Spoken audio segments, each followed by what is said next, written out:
L&T માટે થોડો view લઈએ આપની પાસેથી. સૌથી વધારે અત્યારે મજબૂત છે આ કાઉન્ટર. એલએનટીમાં અત્યારે જબરદસ્ત એક ખરીદારી આવતી દેખાડી રહી છે. આજે ઇનફેક્ટ મેનેજમેન્ટમાં જે બદલાવ થયા છે એને લીધે પણ એક ફોકસ બનતું આપણને દેખાડી રહ્યું છે. પરંતુ કઈ રીતે સલાહ આપશો તમે એલએનટીના ફંડામેન્ટલ્સ પર? ફંડામેન્ટલ્સ ઉપર always we been very upbeat, અને ખાસ કરીને રિસેન્ટલી બી તમે જોશો તો ઘણો ઓર્ડર બુકમાં એ લોકોને વૃદ્ધિ થઈ છે. અને this is a company which has one of the highest order book in terms of the infra space, in terms of capital goods. એટલે આઈ થિંક જે 5.5 લાખ કરોડનો ઓર્ડર છે ગોઝ ટુ શો કે આવનારા 2-3 વર્ષમાં execution will definitely be very good. અને એલએનટીએ જે રીતે અપ્રોચ લીધો છે કે એ લોકોનું જે net working capital cycle to the sales છે એમાં કન્ટિન્યુઅસ ઇમ્પ્રુવમેન્ટ કરે, goes to show કે they have become very selective in terms of the type of orders they bid for. અને પાસ્ટની જે મિસ્ટેક્સ છે in terms of getting stuck into some legacy road projects or the Hyderabad metro project, એ પ્રકારનું I think એ લોકો ફરીથી ભૂલ નહીં કરે. વેલ્યુએશન વાઇઝ ઓફકોર્સ થોડો એક્સપેન્સિવ છે, પણ deserves the expensive premium, because જે રીતની પેડિગ્રી છે, એક્ઝિક્યુશન ટ્રેક રેકોર્ડ છે ને, ઇન્ફ્રામાં જે રીતે ગવર્મેન્ટનું અને હવે પ્રાઇવેટનું બી કેપેક્સ રિવાઇવ થઈ રહ્યું છે, તો L&T definitely becomes one of the biggest beneficiary of this year. Okay, એક વ્યૂ ઓવરઓલ એક સ્ટ્રોંગ ફંડામેન્ટલ્સ એલએનટી માટે આપણને બનતા દેખાડી રહ્યા છે. ઓવરઓલ નિફ્ટી કોન્ટ્રીબ્યુટર્સમાં વધુ એક કાઉન્ટર માટે વ્યૂ લઈએ. રિલાયન્સ ઇન્ડસ્ટ્રીઝ માટે અમિત 1% વધુ મજબૂત છે. સ્ટોક 1290 પર અત્યારે ટ્રેડ થઈ રહ્યો છે. કઈ રીતે સલાહ રહેશે ચાર્ટ્સ પર રિલાયન્સના? તેના જે આપણે જોઈએ તો એક જે રેઝિસ્ટન્સ બનતા પણ જોવા મળે છે કાઉન્ટરમાં 1300 લેવલ પર જોવા મળે છે. 1300 ઉપર જેમ નીકળે છે ત્યારબાદ પાછું બાઇંગ અહીંયાથી આપણને બનતા પણ જોવા મળશે. સો કરન્ટલી આપણે જોઈએ તો વોલ્યુમ આપણે છેલ્લા 4-5 દિવસ અંદર સારું બનતા પણ જોવા મળ્યું છે. તો હું કહીશ કે હવે નવી લોંગની પોઝિશન ક્રિએટ કરવી મોમેન્ટમ માટે તો 1300 ઉપર કરવું જોઈએ. જેના આગળ લોંગની પોઝિશન જેના માટે કહીશ કે હોલ્ડ રાખી રાખો. ઓવરઓલ પેટર્ન પોઝિટિવ લાગી રહી છે. ઓકે, એક વ્યૂ પોઝિટિવ જે બનતો જોઈ રહ્યા છીએ આપણે, ખાસ કરીને રિલાયન્સ ઇન્ડસ્ટ્રીઝ માટે. અને રિલાયન્સ પર આપણે ચર્ચા કરી છે તો એક સ્ટાન્ડર્ડ ડિસ્ક્લેમર તમારી સ્ક્રીન પર આવશે. ત્યારબાદનો સ્ટોક કિરણ, પાવર ગ્રીડ. લગભગ અત્યારે 292ના ડેઝ હાઈ બનાવ્યા છે. 3%થી વધુ ખરીદારી થઈ રહી છે પાવર ગ્રીડમાં. કઈ રીતે કિરણ આપ સલાહ આપશો? પાવર ગ્રીડની અગર આપણે વાત કરીએ તો એનટીપીસીની આપણે વાત કરીએ, જે રીતે આપણને ઓવરઓલ ચાર્ટ પેટર્ન અહીંયા દેખાઈ રહી છે, મારા હિસાબથી બાય ઓન નિફ્ટી સલાહ રહેશે. સારા એવા અપસ્વિંગ પછી આપણે જોઈ રહ્યા છીએ. અપસ્વિંગ પછીનું એક જે ફોલિંગ હતું એ ફોલિંગમાંથી અત્યારે સ્ટોક પ્રાઇસ બાય 12 આવી રહ્યા છે. સો પાવર ગ્રીડ ઓવરઓલ તમે ચાર્ટ પેટર્ન જોશો તો 290ની ઉપર અત્યારે ટ્રેડ કરે છે. એક સ્ટ્રોંગ રેઝિસ્ટન્સ 284, 285નું હતું. તો કોઈ પણ ડીપ આવે છે લોંગ કરીને જવાનું રહેશે 284ના સ્ટ્રિક્ટ સ્ટોપ લોસની સાથે. 284 સ્ટ્રિક્ટ સ્ટોપ લોસ રાખવાની સલાહ છે પાવર ગ્રીડના કાઉન્ટર પર. અમિત, બીએલ પર એક વ્યૂ લઈએ. અત્યારે અહીંયા પણ ડેઝ હાઈ પર 301ના લેવલ્સ પર કારોબાર થઈ રહ્યો છે. બીએલ 300ના લેવલ્સ પર જે કારોબાર છે મજબૂતી સાથે, કઈ રીતે સલાહ આપશો બીએલ? ડિફેન્સ સ્ટોકમાં બાઇંગ તો બનેલું છે છેલ્લા 4-5 દિવસથી. કરન્ટલી જે હિસાબથી આપણે જોઈએ તો બીએલમાં એનાથી ગેપનો રેઝિસ્ટન્સ બની રહ્યો છે 304ના લેવલ પર. 304નો ક્લિયરન્સ બહુ જ જરૂરી છે અહીંયાથી ફ્રેશ બાઇંગ માટે. સો કરન્ટલી 304ના ક્લિયરન્સ મળે છે ત્યારબાદ હું કહીશ કે હવે નવી લોંગની પોઝિશન ક્રિએટ કરજે. જેમ 304ના ઉપર નીકળે છે ત્યારબાદ કાઉન્ટર 314 318 માટે તૈયારી કરી લેશે. 314 318 આસપાસના પણ લેવલ્સ આપણને બીએલ બતાવી શકે છે. પાર્થિવ, ઓએનજીસી માટે પણ કંપનીના થોડા ફંડામેન્ટલ્સ જાણીએ. અત્યારે પણ મજબૂત છે અને ડેઝ હાઈ પર કારોબાર થઈ રહ્યો છે, પરંતુ શુક્રવારે પણ ઓએનજીસીમાં આપણને ખાસી ખરીદારી જોવા મળી હતી. અહીંયા જોઈએ લોંગ ટર્મ માટે આ કંપની કઈ રીતે જોઈ રહ્યા છે ONGC? It's an upstream company. I think not only in India પણ વર્લ્ડ ઓવર જોવા જઈએ તો it has been one of the cheapest upstream oil companies. અને આગળ જતા I think within the next 3 to 5 years there are chances કે ONGC ની જે અપસ્ટ્રીમ એસેટ્સ છે એમાંથી ગેસ અને ઓઇલનું પ્રોડક્શનમાં વૃદ્ધિ કરી શકે છે. That will be, I think, the massive trigger for this company. Otherwise, valuation wise always સસ્તો રહે છે. Dividend yield wise is always very high. It's a company જે massive cash injection કરે છે. Yes, એ લોકોના પાસ્ટમાં ઘણા capital misallocation થયેલા છે. But nonetheless, I think for very safe and conservative investors, I think ONGC જેવી company can do well over longer horizon. Okay, એક long term view અહીંયા પણ એક પોઝિટિવ ઓએનજીસી માટેનો એક વ્યૂ બનતો જોઈ રહ્યા છે. નેક્સ્ટ છે અપોલો હોસ્પિટલ. કિરણ, 1.25ની મજબૂતી અપોલો હોસ્પિટલ્સનું કાઉન્ટર પણ આપણને બતાવી રહ્યું છે.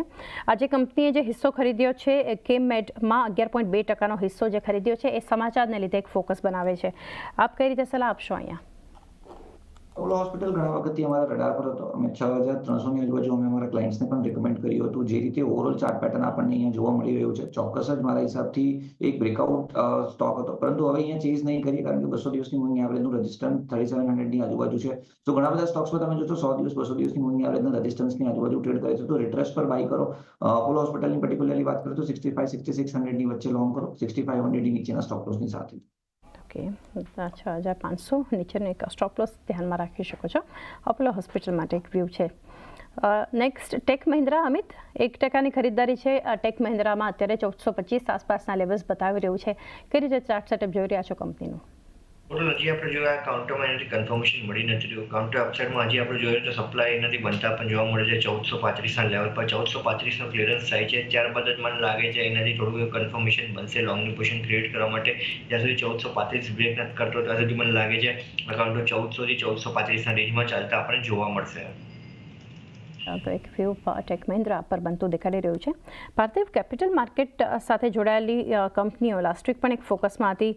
અત્યારે પણ જોઈએ તો એક મજબૂતી બતાવી રહ્યું છે. એન્જલ વનમાં એક ખરીદારી થતી આપણે જોઈ રહ્યા છીએ. બીએસસી લિમિટેડ અત્યારે મજબૂત છે. ત્યારબાદ CDSL 2%થી વધુ ખરીદારી ત્યાં પણ આપણને દેખાડી રહી છે. કેમ્પ્સના કાઉન્ટરમાં પણ એક ખરીદારી બનતી આપણે જોઈ રહ્યા છીએ. તો ઓવરઓલ આ જે સ્ટોક્સ છે બધા, ઇવન કમોડિટી ફ્રન્ટ પર MCX જુઓ, IEXમાં એક ખરીદારી છે. કેપિટલ માર્કેટ સાથે જોડાયેલી કંપનીઓ કઈ રીતે જોઈ રહ્યા છો પાર્થિવ?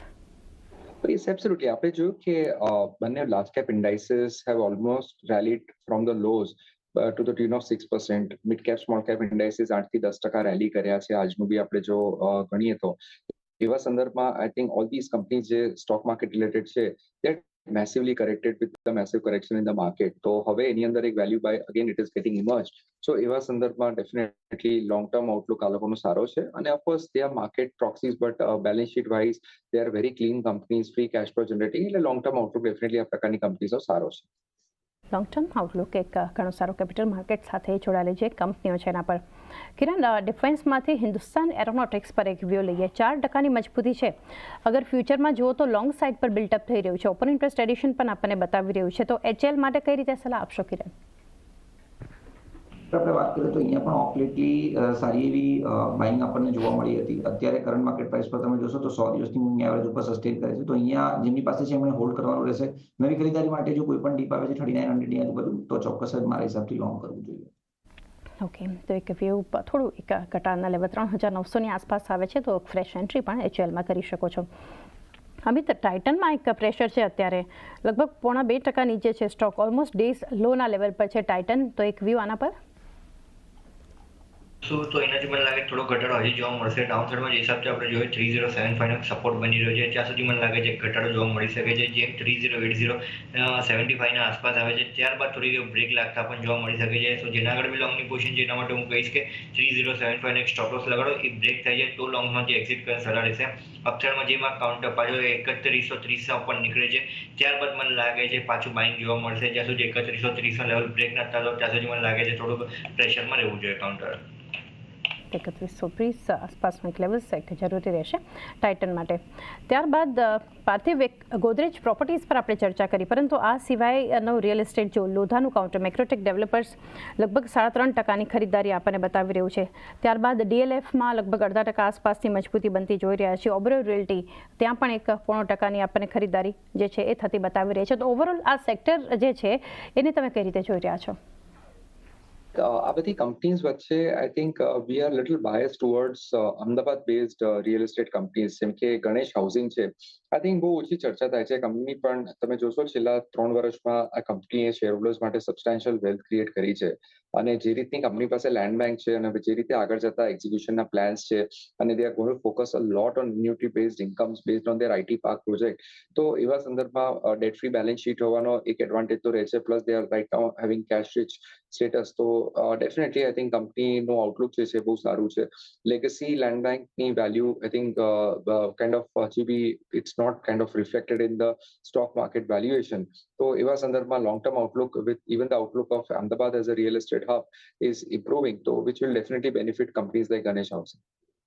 હાઉસિંગ જેવી કંપનીઓ તમારા પાર્થિવ તરફથી રેકમેન્ડેશન જ્યારે લોંગ ટર્મ આપણે ચર્ચા કરી રહ્યા છીએ તો રિયલ એસ્ટેટ પર અન્ય કાઉન્ટર કિરણ એક વ્યૂ લઈએ સ્ટોક છે ગેલ પર અત્યારે કારણ કે એફએનઓમાં સૌથી વધારે કિરણ આ કાઉન્ટર મજબૂત છે અત્યારે ગેલ ઇન્ડિયા લિમિટેડમાં અત્યારે જોઈ રહ્યા છે કે 186 આસપાસના ડેઝ હાઈ બન્યા છે 5.5% તો મજબૂત છે લોંગ સાઇડ પર બિલ્ટઅપ છે ઓપન ઇન્ટરેસ્ટ એડિશન પણ ખાસા એવા છે આ કંપની માટે એક વ્યૂ લઈએ ચાર્ટ સમજીએ ગેલની અગર આપણે વાત કરીએ તો ઓવરઓલ જે રીતે ચાર્ટ પેટર્ન આપણને દેખાઈ રહ્યા છે 180 નો એક સ્ટ્રોંગ સપોર્ટ છે તો જેમની પાસે છે એમને હોલ્ડ રાખવાનું રહેશે કોઈ કરંટ માર્કેટ પ્રાઇસ પર ખરીદી કરવી તો કરી શકે છે 100 દિવસની મૂલ્યની એવરેજના ઉપર ટ્રેડ કરે છે ચોક્કસ 180 ના સ્ટોપ લોસની સાથે લોંગ કરવું જોઈએ 180 ના એક સ્ટોપ લોસ સાથે એક ખરીદારી એની સલાહ ગેલ પર આપણને બનતી દેખાડી રહી છે આ સિવાય પાર્થિવ છેલ્લે એક જાણીએ બેંક્સ પર આપણે ચર્ચા કરી પરંતુ એનબીએફસીઝ ઓવરઓલ જુઓ એમાંથી જે છે આપણે મનપ્પુરમ પર પણ ચર્ચા કરી છે પરંતુ ઓવરઓલ એનબીએફસીઝની જ્યારે વાત કરીએ જે કંપનીઓમાં અત્યારે લગભગ બધી જ કંપનીઓ ખરીદારી બતાવી રહ્યું છે પૂનાવાલા ફિનકોર્પ છે ઇરડાનું કાઉન્ટર કેનફિન હોમ્સ છે સાથે મનપ્પુરમ આપણે ચર્ચા થઈ ગઈ છે પીએફસી આરઈસી ખરીદારી જેમ ફિનાન્શિયલ ચોલા ઇન્વેસ્ટમેન્ટ જે છે Bajaj finance Finserv L&T finance તો લોંગ ટર્મ માટે ફિનાન્શિયલ જે છે એનબીએફસી આ સ્પેસ તમે કઈ રીતે જોઈ રહ્યા છો આમાંથી કોઈ કંપની સિલેક્શન